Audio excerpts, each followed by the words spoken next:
Welcome back. This is the Last Call Sports Podcast, and as always, this episode is sponsored by Acres Down South, home of the Game Day Polo. I am one of your co-hosts, Big Germ, and we've got some breaking news to talk about. I typed this earlier, okay? So Michael Oher claims that the story families across America have come to know and love portrayed in the hit film The Blind Side was a fake. Further, he states that just months after turning 18, he was tricked.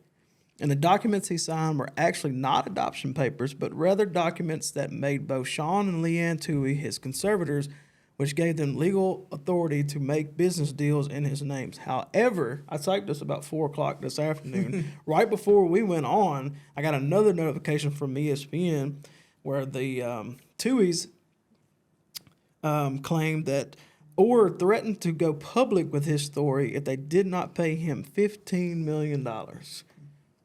Okay. So, with that being said, I got to hear y'all's thoughts on this, Let's hear it. It's simple. Don't trust a guy that owns multiple Taco Bells. Don't trust that guy. All right? Don't let that guy be your guardian. SJ wasn't very good at basketball either. No. He's going to come for your head. I'm just saying. But, really and truly, though, you kind of wonder what it was like back in high school and in the early years of college. Like, were they treating him like a son? Were they treating him like an actual family member? Or were they treating him like a prized possession that they knew could play football? Right. Because in that movie, they made him look horrible in the movie. They really did. They made him look like he didn't know up from down, left from right. So if I was him, I'd be mad too. Yeah, but why wait till just now to come out, years later? He's run low on money. He ran out. I've heard it was a cover up the whole he's been trying to get after him for a while. I've heard the same. I've heard that they do have a lot of money. They had a lot of money before him. And I've heard that they've been using those lawyers as crutches pretty much, trying to keep him quiet. Yeah. Which I don't see how you keep Michael Oher quiet. I don't know. But I'm on Michael's side. I think I'm on I'm Michael's Team side. Michael. I never liked hearing Sean Toohey call Grizzly games anyway. I didn't either. Shout out Pete and Brevin. Yeah, dude. Yeah. Pete and Brevin, they do 10 times better job. Yeah, Sean was horrible. Yeah. So definitely Team Michael over here. Yep, I agree. Get your money. Get your bag, dog. 10-4. Well, that actually went quicker than I thought. Okay, the first preseason AP college football rankings are out. I'm sure you guys have seen them. If not, I printed them all for you in front of you. Who did they get right? Who's up there that shouldn't be? And who got snubbed? Take it away, Doc. Georgia coming out 1 overall. I think that's the safest pick you can put. Just saying, hey, they're proven. They're going to come back. The only thing is who's going to be their quarterback. I feel like that's a question mark there. Lost a couple guys, the best tight end in the nation coming back this year. Michigan, best running back duo coming back in the nation, just statistically wise. Their running back there right now, I think could win the Heisman this year, for sure. I don't like a couple of them though. I think a couple of people got slept on, especially like Kentucky. I think they should have cracked the top 25 this year. They got a lot of hype coming into this year. I think it's deserving. I think they're good. Ole Miss, you'll see them climb the ladder real soon. They do so well. We were talking about this earlier, how well they do at the beginning of the season.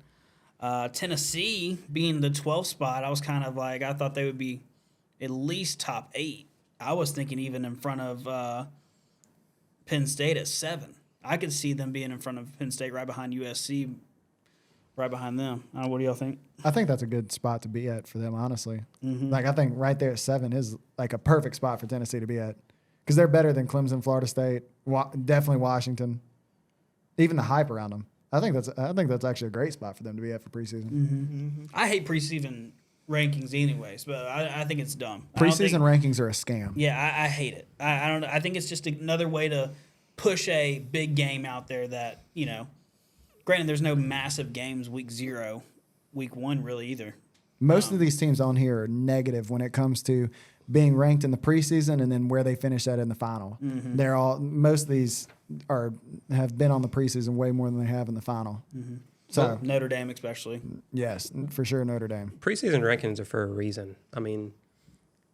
it's for this right here. What we're talking about is the whole point, because they put Texas and Tennessee right there next to each other on purpose because they knew it was going to get a rise out of Texas fans and it was going to get a big rise out of Tennessee fans. Oh, we're coming to the SEC. Yeah. We're the real UT. Who's the real UT? This is what we Yeah. talked about last week. Who's the real UT? I mean, for them to be right there in front of Tennessee is kind of a backhand, I think, coming into it. Well, and I think they put Clemson at 9, way ahead of Tennessee for another reason. Tennessee fans are going to interact. Who's the real orange team? Well, You know? we beat them in a bowl game. Hey, Texas has got the better looking orange, though, for just being honest. I All right? agree Texas has completely. got the better looking orange. I agree completely. Okay. We're that's- not doing this. That's enough of that. I will say, as a Tennessee fan, when I first saw the 12 behind Clemson, I was like, what the heck?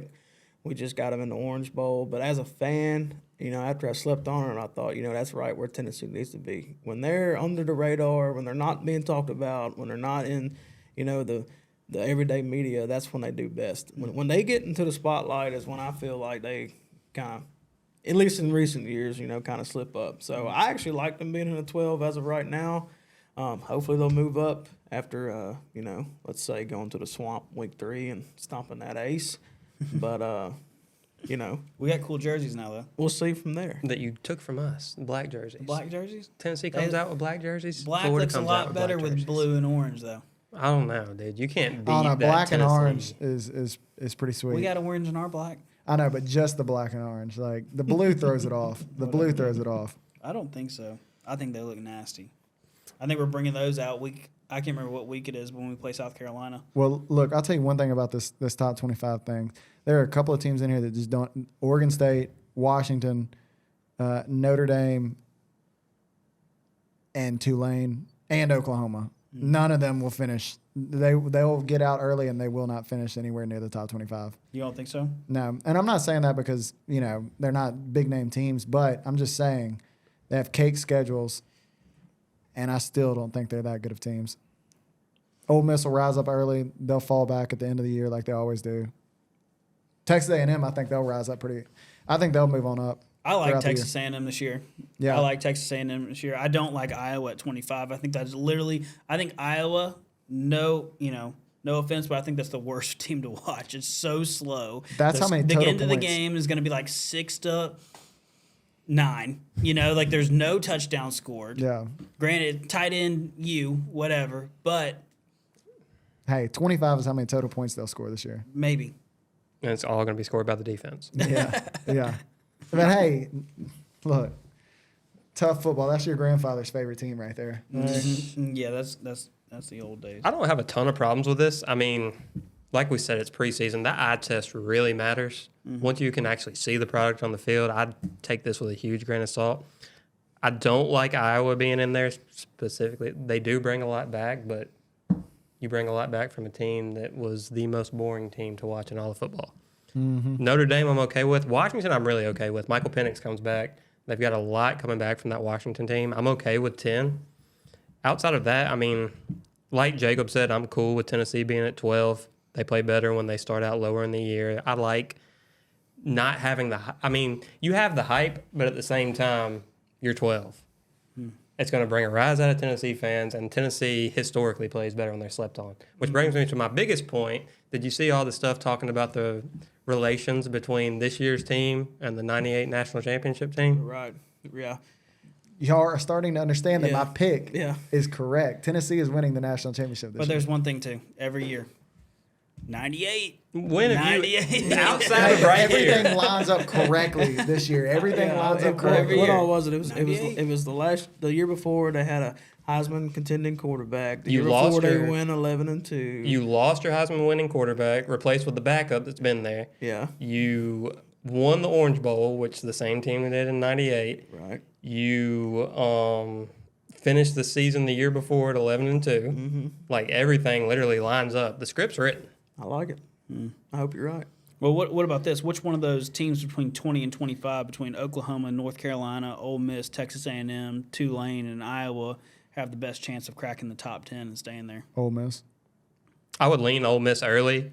Texas A&M is by far the most talented. When you sit and look at what they bring back, we've talked about this week 1 of this podcast, I think. If Jimbo throws away his control of the offense and lets Petrino take over, I do think that Texas A&M will crack that top 10. What about you, Big John? Man, give me Drake Mays. Show me a little love with the powder blue, man. Come on. That, He powder was, blue. yeah, he was phenomenal last Yeah. year. He's coming back. Obviously, they have an easier schedule than the SEC guys. I mean, let's give them a chance. You know, like you said earlier, it's all about, you know, seeing the product on the field, and we haven't seen anything yet. So, just from the outside looking in, you know, give me UNC. Mm-hmm. Give me some Tobacco Road, some Chapel Hill. What's a team in the top 10 you think has the biggest question mark? Top 10 biggest question mark? Washington. I think Florida State. I love Mike Norvell. I love him down there. I think he's building something. I'm glad they gave him a little time because I knew he was on the hot seat for a minute. I think he still technically kind of is on the hot seat. But to come in 8th versus where he was a couple years ago, that's Oh no, you're building he's for built. sure. He's And built a program. He's getting but some solid guys, and he's recruiting in house. He's staying in Florida. It's a hotbed, and you got to do that being at Florida State. You got to win those recruits over Miami and Florida there, and steal a couple from Georgia and Mississippi and that area. I think he's doing a good job in that aspect. But I mean, when you look in that top 10, I mean, Georgia's not going anywhere. Michigan's not going anywhere. Ohio State, solid. Alabama, solid. LSU, you have people picking them to win the SEC this year. I mean, like all these teams. I mean, Clemson, you know, like you said, ACC team. I don't know, like Washington, that's another team too. A lot of people have them on the outside looking in when it comes to terms for college football playoffs. So that would be mine. Would be Florida State. I could see them slipping a little bit, being in those teens, and having a solid season, but nothing spectacular. Mine was, and I've said it for weeks now, is the biggest question mark is Alabama. I'm perfectly okay with them being number 4. But when I look at roster construction, I know what Georgia's bringing back. I know what Michigan's bringing back. I can tell you what Ohio State's got. I can't tell you what Alabama's bringing back. The quarterback situation's a nightmare. New offensive coordinator. I mean, there's a lot of question marks with that Alabama football team. Do I think they'll still be good? Yes. Do I think they'll still finish top 5, top 10? Yes. But when I'm just looking at this list and I see Alabama at number 4, there's a lot of questions that immediately come to my mind. One thing that terrifies me was how happy Nick Saban is this early. I know. I don't know if y'all saw his press conference the other day, but he left with a smile ear to ear, and I have never seen that before. that's because he just bought that mansion on that island. he's happy, man. Yeah. He's finally starting. He's to enjoy coming his back life. next year, and as long as Nick Saban's coming back, that's one of the teams too. I mean, they're gonna end up doing well. Hey, I'll tell you this though, Alabama. You know, in the recent years, everybody's looked at Alabama as a team that, you know, they've looked at their quarterback. You know, you had Hurts, you had Tua, you had Bryce Young. But I mean, historically, Alabama has had a really good game manager as a quarterback, not some, you know, high profile, you know, NFL draft prospect. Right, They've had McCarron just solid game managers and then solid run game and great defense. And so I think if you look at, you know, history, you know, Alabama is probably set up this year to maybe play a little bit more like old Alabama rather than recent memory Alabama. And so, you know, never count them out for sure. But I would say they do have some question marks. Milroe can't throw the ball at all. One of my biggest things is I wouldn't say there's a culture issue in Alabama, but you've noticed it ever since Scott Cochran left Alabama. It's a different feel in Tuscaloosa. That the team celebrates more. I mean, I'm not saying celebrations are bad. I love celebration in football, but those old Alabama teams during the serious heart of the dynasty were disciplined. You didn't see all this celebrating after a touchdown. All of it. I mean, it's serious down there. They were undisciplined last year. I think I read a stat that said it was the most penalized Alabama football team in history. Mm-hmm. I think Scott Cochran leaving really left its mark on that Alabama football team. And am I saying it's the end of the dynasty? Absolutely not. But I can see them start slipping into a second tier, if you would. Yeah. No, who was their OC last year? It was O'Brien, wasn't it? Mm-hmm. Yeah. I blame other penalties on O'Brien. Man. Well, a lot of people don't like the new hire. Well, hey, I've got it out for O'Brien because he had it out for our boy Deshaun. So, you know, I've got some anger towards Bill O'Brien. And now he's back in New England as offensive coordinator there. So, just like old times, they'll see what they can do. Mac Jones might show them something there. Well, let's talk this Missouri NIL situation, okay? They actually had Williams Noir. Sorry if I butchered that name. He committed today. Okay, just to give you a stat line. He's a 5-star defensive lineman. He's sitting at 6'5", 250 pounds. How did that happen? Where did that come from? Well, if you look at it, it's the second rated recruit in Missouri football history. Mm-hmm. I don't know if you saw it. The new NIL situation in Missouri is nuts. It's you sign with Missouri, you're a high school senior, you're getting paid immediately. Right. So I was going to mention that. So I saw Sign that me same up. thing. So basically, from what I understand, and laws are confusing as hell, but just like you said, if you are a Missouri high school player and you commit to a school in Missouri, you can start accepting that NIL money pretty much right away in your senior season. Versus if he would have picked a team like Tennessee or Oklahoma, since those were out of state, he could not have accepted any NIL money until he officially enrolled with the school in say January or the spring of next year. So does that play a big factor of why he picked Missouri? As a 30-year-old, I'm thinking, I wouldn't do that. I would think of the long term. But as a 17, 18-year-old kid, hell yeah, show me the money. I'm Especially- staying I'm home. signing. I'm Depending getting on the the bag. situation, too. Right. Yeah. So, What happens if you're from Tennessee? High school? well, see, every state is different. From what I've read, every state is different. Really? Okay, so I think, correct me if I'm wrong, we'll look this up. I think Tennessee, it doesn't matter. So, like, if you're a Tennessee athlete, say you played at, Briarcrest or Knoxville Webb or a school outside Nashville, and you got all these teams recruiting after you, say Alabama, Georgia, Florida, and they're offering you this NIL stuff. From what I'm understanding, and I've just heard of this law today, I think you can pretty much, start getting that right away if you're going to a school outside the state versus, like we just said with Missouri, like the only way you can get that money is if you're going to go to college in state. Is that right? Am I quoting that right? I'm What not even I 100%. understand, I read into it a little bit the other day. Yeah. And it was as long as you sign on the dotted line, you're going to Missouri, you're paid. But I've also heard that just because you sign on the dotted line doesn't necessarily mean, you can't. Well, you have to go to school there. Like you Right. can't just sign the NIL deal and say you're going elsewhere. You have to commit. That's what I'd be doing. Get the Everybody's bag, going to be committing. going to Florida. Getting the bag. I'm out. Yeah. Can you not play a senior season in high school and then turn around, decommit, go somewhere else? Yeah. Well, you got to owe all that money back. Well, that just shows, people don't know. This NIL stuff is still, it's the Wild West still. It needs to be regulated a little bit. But, Yeah. I mean, back to the being able to accept money if you're in Tennessee, I feel like it would have to do with, your actual high school organization, like TSSAA in Tennessee. They allow NIL dealings to go on in TSSAA. So I feel like it would have to come through that. Like if your high school division or whatever will allow it, then I feel like you could get paid. But if they don't allow it, I feel like it would nullify that almost. Right. Well, we're in a new era. I mean, we all watched the Johnny Manziel documentary the other night. If you haven't, you need to watch it.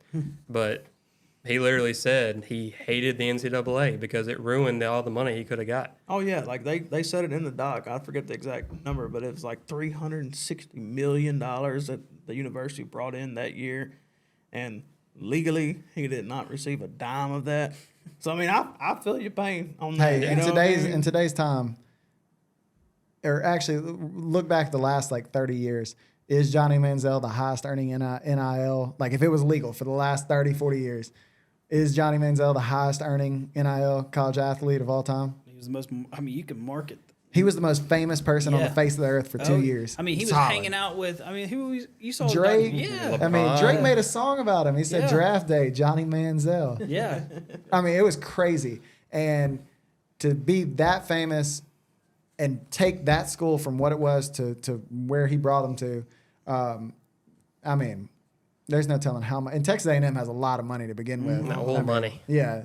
So, I mean, you look at that. I think Johnny Manziel would definitely set the record. Reggie Bush would be up there, too. Well, Reggie Bush would be up there. when you look at it too, there's a reason that coaches like Nick Saban and Kirby Smart and all these people are mad about this NIL stuff because it evens the playing field. Oh, yeah, it does. $5,000 in a new car doesn't cut it anymore. You actually have to dish out some money. There's a reason that Saban and them are out there petitioning for regulation of NIL Yeah. because they were ahead for so long. They did it illegally for so many years, and now that it's legal, they don't like it. Yeah. No, hey, I'll say this, though. The NCAA is the most corrupt organization maybe in the entire world outside of like BlackRock, but not to get too deep there, but the NCAA is very, very corrupt. Well, and that's why this is so big, because it's a state mandated law. The NCAA can't touch them. Yeah. Missouri's lawyers will basically flip them off and say, go to hell, because there's nothing they can do about it.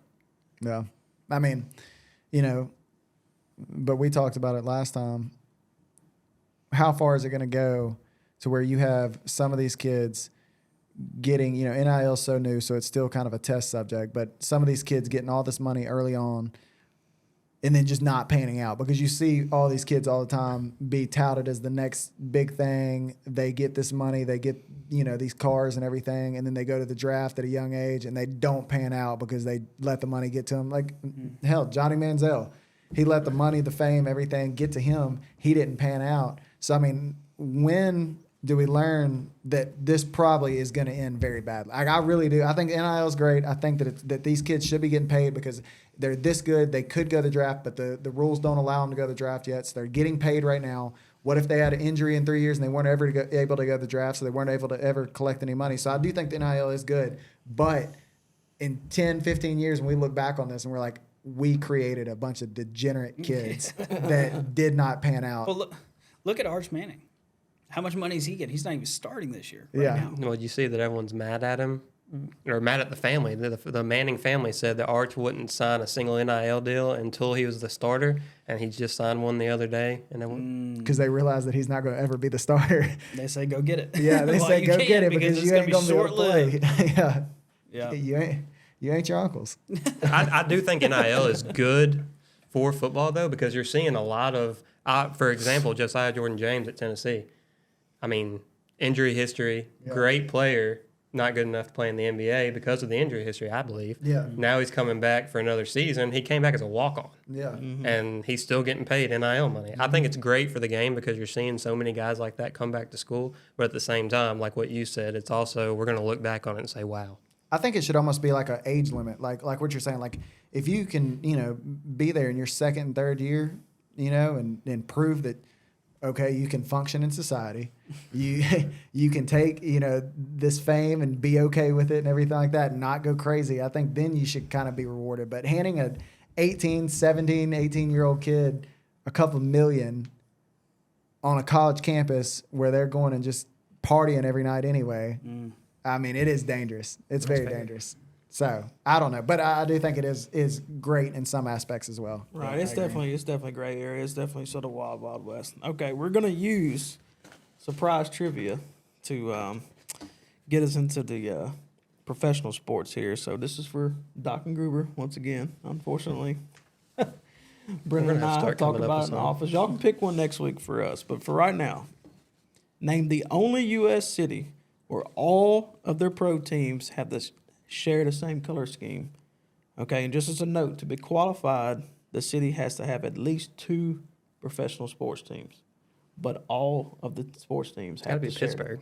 Damn, that was quick. It's gotta be Pittsburgh. Black and yellow. Let's not look over the fact that Logan said. Logan said no. I was going to say Washington. No, the Commanders get them.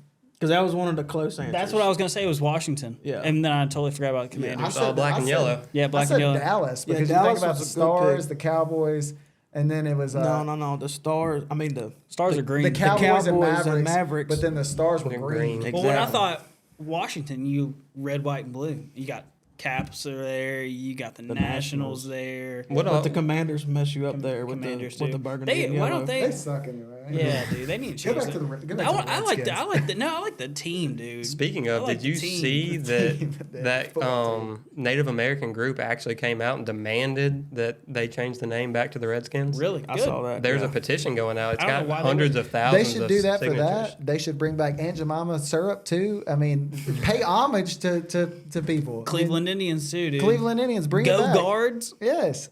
Come You know, on. that's the thing about that. Like, why did those teams, like the Indians and stuff, get penalized? But you haven't seen anything from the Braves. You haven't seen anything from the Kansas City Chiefs. It's like either all of them need to change their name or all of them need to stay the same. And I'm Yeah. on team stay the Stay the same same. for the record. Cancel culture sucks. But That's my thing about Cancel it. me. So good job, Gruber. Pittsburgh is the right answer. You've got the Steelers, you've got the Pirates, and you've got the Penguins. There you They're go. all black and yellow. Shout out Pittsburgh. Very That's somebody impressive. up there. Yeah, but Logan, do better next week. I almost changed my answer because he started shaking his head. Yeah, I'm glad Jacob said, yeah, quick. Yeah. Well, that's the first one that popped in my head. Dude. Right. Pittsburgh. No. Well, I mean, no, seriously, though. Washington and Dallas were probably the top two Dang. misguessed answers. Because What they was- do have two teams that are, or so in Washington you have two teams that are Yeah. red, white, and blue, but the Commanders knock you out, and in Dallas you have two teams that are blue and white, but the Stars knock you out because the Stars are green. But anyway, fantasy news: Dalvin Cook is now a New York Jet. How stacked is Aaron Rodgers and this Jets offense going to get, and how does this affect Brees Hall's fantasy stock? Logan, I think What this did would you? be What was your reaction when I texted you that in the group yesterday? Well, I can't say it. I can't say it. It wasn't good. It was not good. I mean, had a lot of stock in Brees Hall this year. Yeah, Kind you of tanked did. a little bit. Had Brees Hall RB2. Got Bijan on the roster this year too. You've talked up Brees Hall so much this year. He's a good back. You said he He's was still running good. 24 miles or 21 miles per hour. You know, it's before preseason even started. You're like, this ACL man's was going to be looking good. ready. He is. He's And I got- told you, I said, guess what? Dalvin Cook's going to go to the Jets. I told Well, you that you know months what, though? ago. You know what? When Dalvin Cook left the Jets, because I didn't have any hope at first. Whenever I heard Dalvin Cook is going to the Jets, I was like, he's leaving with a contract. He did not leave with a contract. He went to New Orleans, and I was like, I also have Kendra Miller. So I was like, well, that's great too. So it's like, you know, like it's a lose-lose, but I would rather lose with Kendra Miller than Brees Hall, just ceiling-wise. Because Brees Hall's ceiling is what? What do you think Brees Hall's ceiling was? RB what this year if he's healthy? In that offense, Top five. yeah, top five. I think top five floor. You know who it was that messed it all up? Aaron Rodgers, because he hates rookies. He hates rookies. He does. I texted Hey. him that this morning, and that was it was either A, they're trying to take the load off because he did just come off an ACL injury, which I still think that Brees Hall will be very fantasy relevant, especially midway through the season once that ACL is Yeah. 100%. Or B, it was Aaron Rodgers. And Aaron Rodgers doesn't care about fantasy because he's on the back end. So he wants a running back who's been doing this for a while and can actually win a Super Bowl. Yeah. And I mean, Brees Hall is still 21 years old. Right. So Brees Hall is going to have a great career. This is a 1-year deal with Dalvin Cook. Brees Hall will be a bell cow back next year after he has a year with Aaron Rodgers to learn how Aaron Rodgers likes to do things. But I will say this, though. Think about all the years in Green Bay. Rodgers always had two backs. He always had two backs. And both of them, for the most part, one was extremely fantasy relevant and one was, decently. I mean, you could was argue that starter. A.J. Dillon was pretty fantasy relevant. Flex play all year long. not Aaron Rodgers. Aaron Jones, though, Oh, is he, the lead back there. yeah, and that's so. I think that Dalvin Cook will start out the year as the lead back. Then, mid-season, I think Brees Hall, I think they split it probably 50-50. And I guarantee you Dalvin Cook gets all the third down work. I think production-wise, it definitely takes a hit to Brees Hall this year. And I think yeah. that's the full year. I think what scares me the most is Dalvin Cook is going to be a 60-40 split. I don't see Brees Hall really getting more than 15 touches a game. They're the same back. They're both good pass-catching backs. They both are good pass-blocking backs. They both are downhill runners. They can both be goal line guys. They're literally the same, I think, in a lot of aspects. It's just the fact one's coming off of an ACL injury and the other one's been an established back. One's trending up, the other one's probably at the tail end. One's got coming off shoulder surgery too, though. Yeah. So I mean, both of them are a little banged up, and I think Cook's that's healthier why. right now though than One returned to practice today, and one's still not practicing, and that's Brees Hall. yeah. Cook's still not practicing. Yeah, but Cook just signed yesterday. Yeah. Cook also just had He's a still- baby. That Shout out man's to still Cook. getting sized. Yeah. He did? Yeah, he just had a baby. Shout out to Girl Cook. dad, boy dad. I don't know. I didn't get that Shout far. out boy dad. Yeah. Shout out girl dad. But Cook is going to be very fantasy relevant early in the year. He will be. But mid-season, I really do believe it's going to be a 50-50 workload. And I think that Brees Hall will get most of the early downs. And I think Dalvin Cook will get the third downs because going back to Rodgers hating rookies, Rodgers is going to trust Cook more on a third down situation than he is Brees. And I think that's what it boils down to. Yeah. And you mentioned it last pod, Aaron Rodgers took a salary discount. I think he's trying to pull every weapon he can in there. He knows he doesn't have a whole lot of years left. He's with a new team. They've got the hype. They've got the defense. I think he's doing everything he can to put another ring on his hand. Devontae's coming. Gosh, I hope not. Devontae's coming. I hope not for the Dolphin fans out there. So speaking of trades, though, how does that compare in fantasy value-wise to somebody like, Ramondre Stevenson's fantasy value when Zeke went to the Patriots? Yeah. I don't think it has near as much weight in that running back room as compared to what we just got finished talking with the Jets. I agree. I think that you're going to see a lot more goal line carries from Zeke. More so. I think that's what scares me the most about the Stevenson situation is just the fact that I can see Stevenson being a guy that's more 20 to 20, and you see Zeke being the guy that's going to take a lot of those touchdowns away. Well, if you look at it last year, though, Ramondre Stevenson had like 4 touchdowns on the year, I believe. Maybe 4 or 5. I can't remember. It was very low, like in that number. And Ramondre Stevenson's not getting the goal line work already. He wasn't getting the goal line work last year, and he was still a top 15 back last year. I don't think this has really any fantasy impact at all on Ramondre Stevenson. I still think Ramondre Stevenson's going to get plenty of early down work, and I think he's going to get plenty of the back end work too, where he gets plenty of receptions to make him very, very relevant in PPR leagues. But I will say this about Zeke: if Zeke is healthy, last year when Zeke was healthy and that knee wasn't giving him a problem, Zeke looked like old Zeke a couple of games. When he was fully healthy, felt good, Zeke looked great. And so I do think that Zeke can also be fantasy relevant this year because he is going to get the goal line work. And, I'm not trying to take anything away from Ramondre Stevenson, but Zeke is still Zeke. And if he's healthy, I think he's still that guy. And I think it'll be a 50-50 split there for a little bit too. Maybe 60-40 in favor of Ramondre. Do you move anybody up in your rankings with any of that news? I think that you move Dalvin Cook, being the fact that he didn't have a place really up, obviously. I can see him being a low-end RB1. I can see Breece Hall being a mid to low RB2, a guy that you can still start. Ramondre, like you said, I think it moves him down a little bit, but you can still get him in that 2-3 turn for PPR this year redraft, which is still solid value. I like him there a lot more than a lot of other guys. It just depends on where you value him. I mean, I still like Gibbs in that third round too. I target Gibbs in the third round more so than Ramondre, but just for the fact of. Well, that's a good point though. Think about Gibbs. Gibbs is all these running backs. They're all in a committee system. Like David Montgomery, great player. He's still going to get his work and he's going to get his goal line work. So I mean, I think they're all three. Like everybody's talking about how good Gibbs is going to be, in which I love Gibbs. I have Gibbs on my team any given Sunday. All right, but I think they're all three in the same situation. I think. PPR wise, Gibbs, Ramondre Stevenson, and Breece Hall potentially, but I do think Dalvin Cook gets the third down work there. But I think the other two specifically doesn't change them at all. I agree. Yeah, I agree. I don't think it has near as much implications as the Jets situation like we talked about before. So in other news, this may not be very surprising, but we still need to cover it. Our boy AR-15 was named the starter in Indianapolis Week 1. Which is a divisional game against Jacksonville, might I add.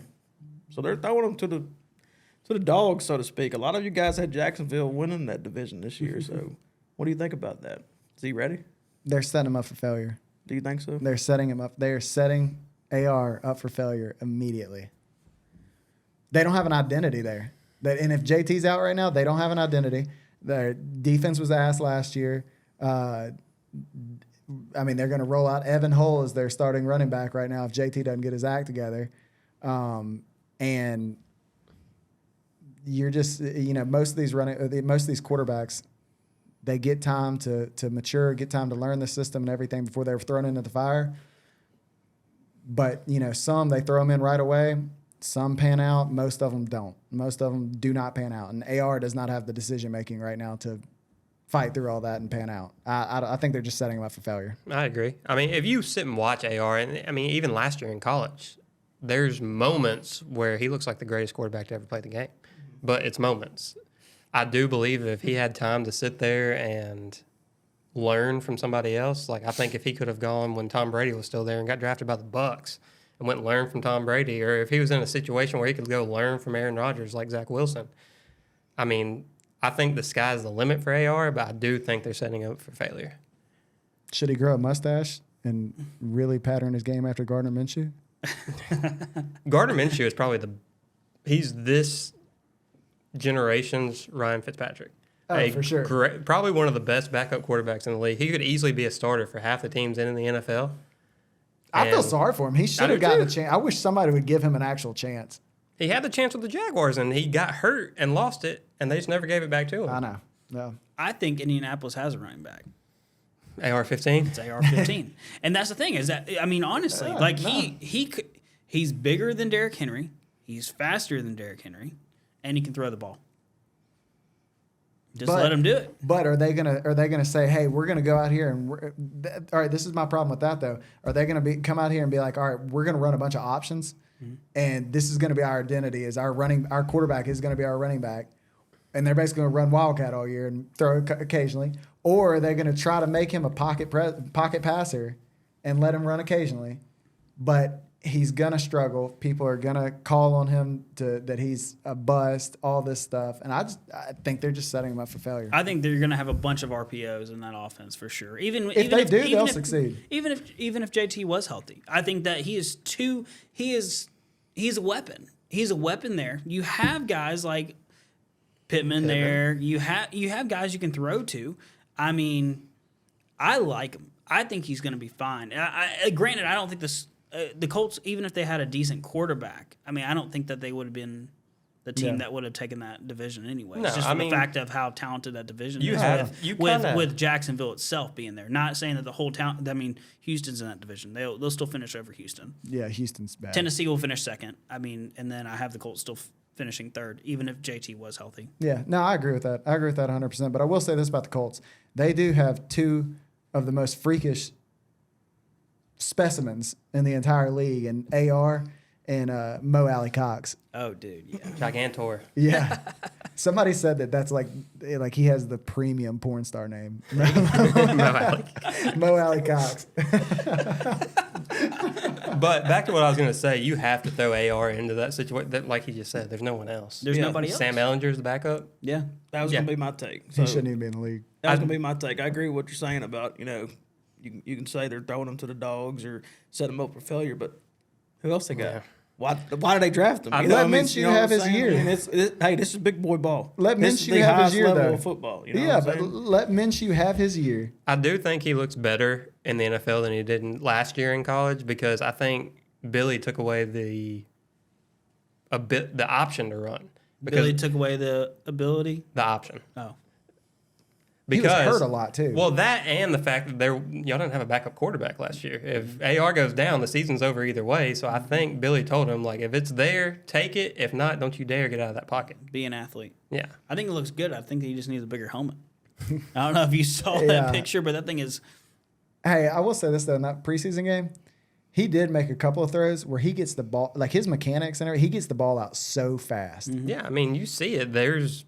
highlights. That Utah game last year, we all sat there and thought that he was going to be the Heisman winner. Just go ahead and give it to him, and then it didn't pan out. But out of all the rookie quarterbacks, looking at just who has potential, his mechanics, his obviously his legs and everything like that, he does look the part. I just think they're throwing him to the dogs too early. It's just not gonna pan out. He looks like Cam Newton out there. Oh, he looks freakish. He's massive. Yeah, I feel like he easily has the highest ceiling. Oh yeah. Will Levis's mechanics they look great. He doesn't look rattled or anything. But he threw it to the other team, but he's going to do that. Yeah. CJ Stroud looked rattled. He was in there for what? One drive? One drive. But he looked did not look good. I don't even think that was against number one defense either. Probably not.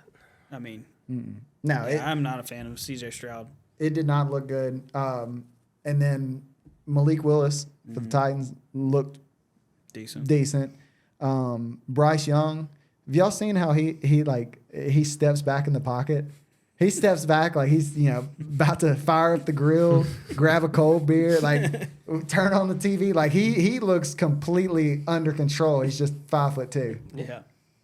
So gifted though. Oh, God, he that is. kid's gifted. He is. He's really good. And he's like a great guy too. Oh. I'm rooting for Bryce Young. I'm rooting for Anthony Richardson too. I think he's a great He just person. came out with a rap song too. Like him even more. I think that's what Will Levis needs to do That's what he needs to do. Come out with a rap song. with his girlfriend. Yeah. Hey, do y'all remember what Will Levis asked? Remember the Manning Passing Academy, and it's like all the top quarterbacks, and all of them were like asking, like, all right, if you're in the pocket and you see this, like, what do you do? What's your move and all this? And Will Levis's question, everybody asked football related questions, and Will Levis's question was, so how do I handle getting publicity off the field, like TV deals and all that? And Peyton Manning was like, great question, but we're gonna keep it about football. Yeah, that's what I don't like about him.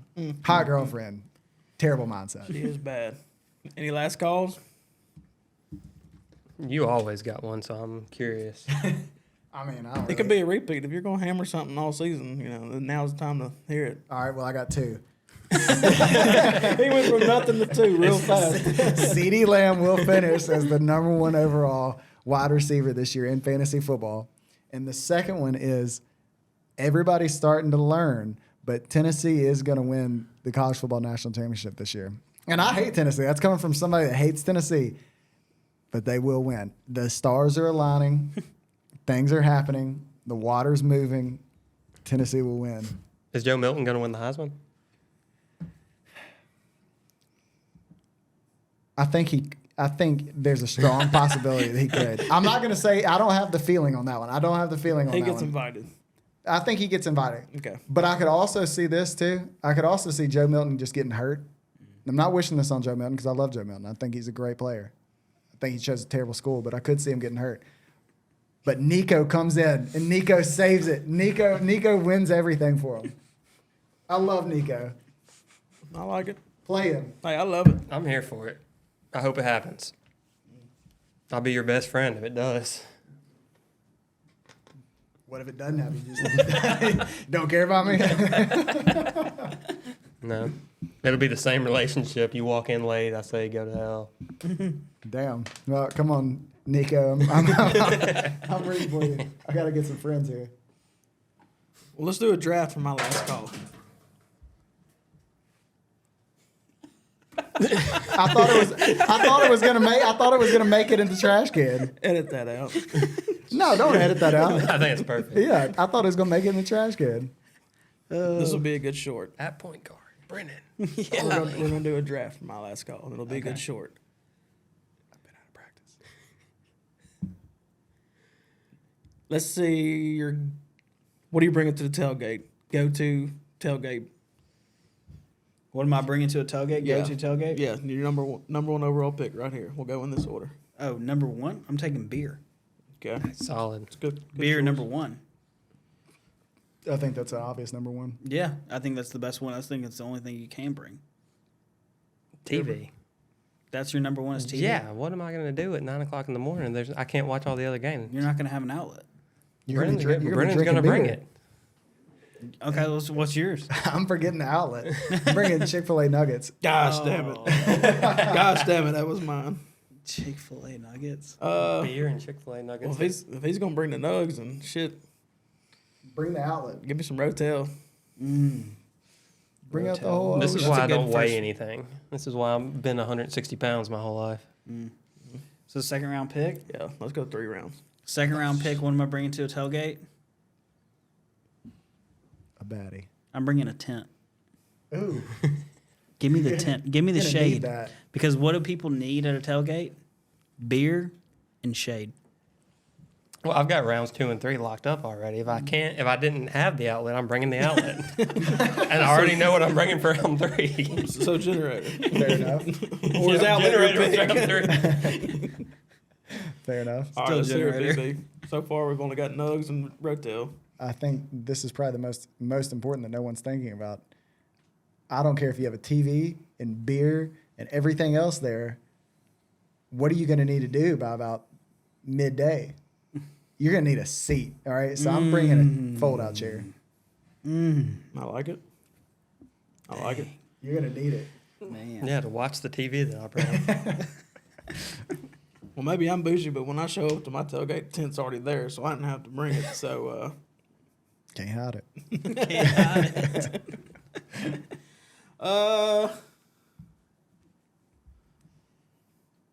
trying to think deep. Sleeper pick. Ah, screw it. Give me buffalo chicken dip. Oh, Solid. I've already got mine. I love buffalo chicken dip. But you know what everybody loves at a tailgate besides beer and shade? They like the guy on the grill. Are you going to be that guy? Are you bringing the guy on the grill? You bringing the guy on the grill or you bringing the grill? Who's this guy you're bringing? I'm bringing a grill. I mean, 1, 2, 3 there, that's top tier. That's essentials. That is essentials, and that's what we're doing. This is what we're drafting. Those are first round picks, and I got them late. I like it. Yeah. I like it. Are you bringing the guy? He got the grill. You bringing the guy? Yeah, because we're going to need somebody better than him. His brother. Oh, let's do 4 rounds. All right. Yeah, we'll bring Luke. Bring Luke so Luke can be on the grill. He can be the guy on the grill. All right, what's yours? I already said generator. All right, Round 3 because you brought your generator? plug. You brought your plug. I got the TV, I got the outlet, I got the generator. We're watching. We've got all the games. All right, I'm bringing. Most generators that come with outlets. So let's just call outlet. Let's just call outlet extension cords. Yeah. Just- I'm bringing a sleeper that nobody's thinking about, but it's a favorite, at least by me. Captain Rodney's dip. Ooh, fire.